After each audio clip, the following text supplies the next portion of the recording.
Hello, and welcome to this week's Sheldon Road Church Sunday Supplement. Today we're going to be going on a little bit of a tour of places connected with the Wesley family. So we hope you enjoy it. Thank you.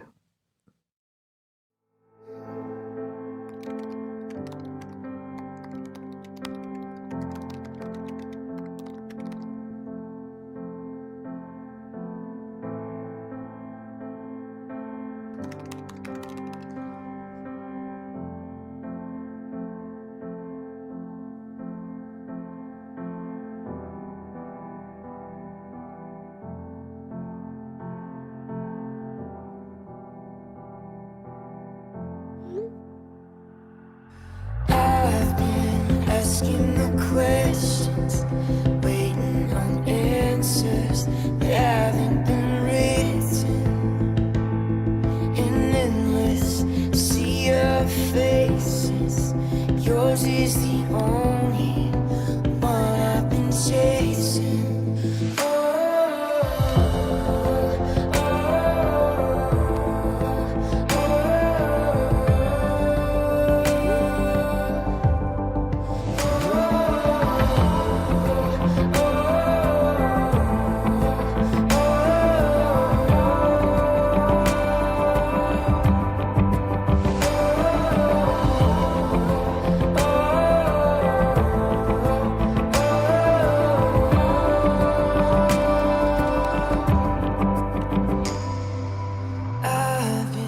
Asking the questions, waiting on answers that haven't been written. An endless sea of faces, yours is the only one I've been chasing.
As we're a Methodist church, we thought we'd take the opportunity to use our denomination's Wesley Family Collection for the theme for this week's Sunday Supplement holiday tour.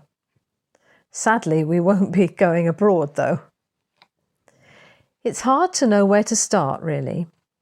John and Charles Wesley and their 17 siblings were born in Epworth in North Lincolnshire in 1703 and 1707 respectively, with John being the famous preacher and Charles the famous hymn writer. Their paternal grandfather, John, from Dorset, was an Anglican priest, and he was imprisoned as a dissenter because he refused to use the Common Prayer Book. John and Charles' parents were the Reverend Samuel Wesley and Susanna Annesley, the daughter of a dissenting preacher. She worked hard to give their 10 surviving children an education, for the daughters as well as the sons.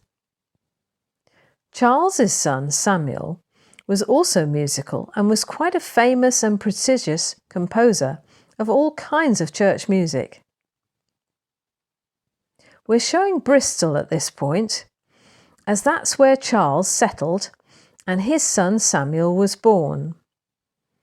Charles also had a preaching ministry, and he travelled a lot, sometimes with his brother John. John Wesley is harder to pin down. He moved around a lot and lived in several places. It's estimated that after his conversion in 1738, he spent about 50 years crisscrossing the country to preach. There are plaques all over Britain and Ireland showing where he preached and sometimes where he founded churches. It's thought that he averaged about 4,000 miles travel a year and preached approximately 40,000 times, often in the open air. One dramatic place where he preached in Cornwall was Gwenup Pit in Busfield near Truro. It's a preaching pit, a 13-tiered grass-covered amphitheatre probably resulting from mining activity. Thousands of people would gather to hear him there. It's still there and services are still held in the pit. A chapel was built and more recently a visitors' centre has been added right next to it. Back to Bristol now, as it was an important place for John as well as for Charles, because the new room in Broadmead was the first of many chapels that John founded. Opened in 1739, it's still open today as a church. It also now has a museum of Methodism with an archive and library, a cafe, and a conference and education centre. It's definitely worth a visit, if only just to sit in the courtyard for a peaceful break from the hustle and bustle of the city's streets. This is Charles Street in Bristol, and it's very near to the big roundabout, St James's Barton roundabout, which has what they call the Bear Pit. So you're quite near to that part, not far from the Bristol Royal Infirmary. And here we have a special house, the last of the old ones left, which was where Charles Wesley lived. So one of the two brothers. And his son Samuel, the composer, also of church music, he was born here. So that's the plaque to tell you that this is Charles Wesley's house. So this is Charles Wesley's house, still here, and not a lot else is, if you can see, of that time.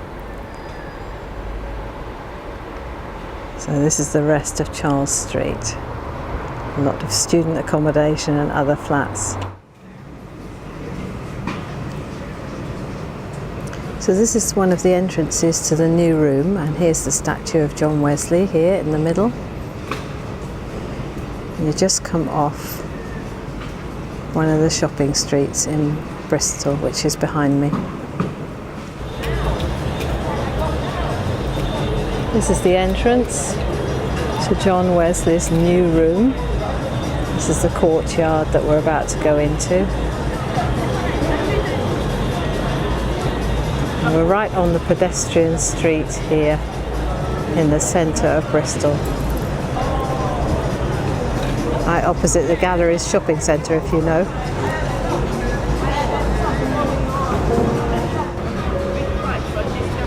And there's the entrance to go in.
If you like history and want to find out about the Wesleys and the beginnings of Methodism with various church revivals, there's information online and there are quite a few books written about it all. Thank you.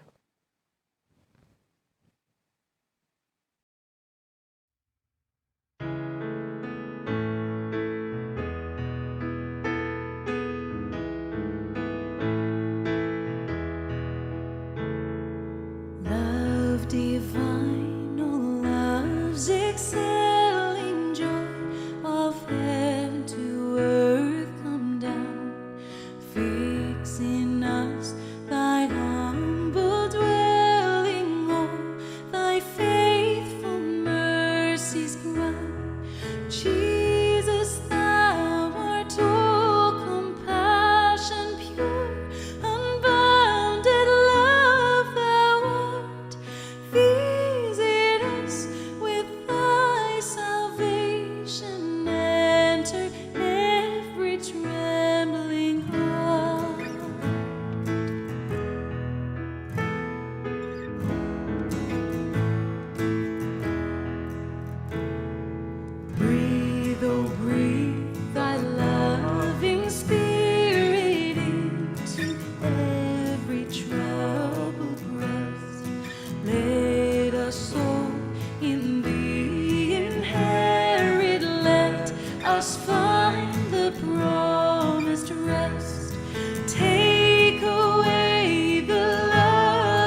we've come to the end of our Sunday supplement for this week.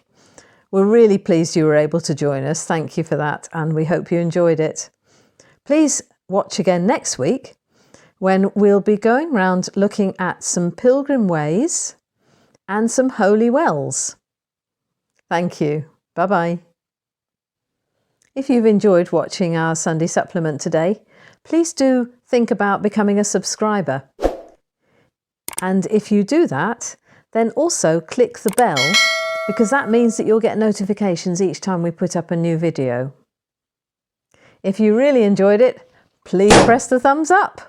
Thank you.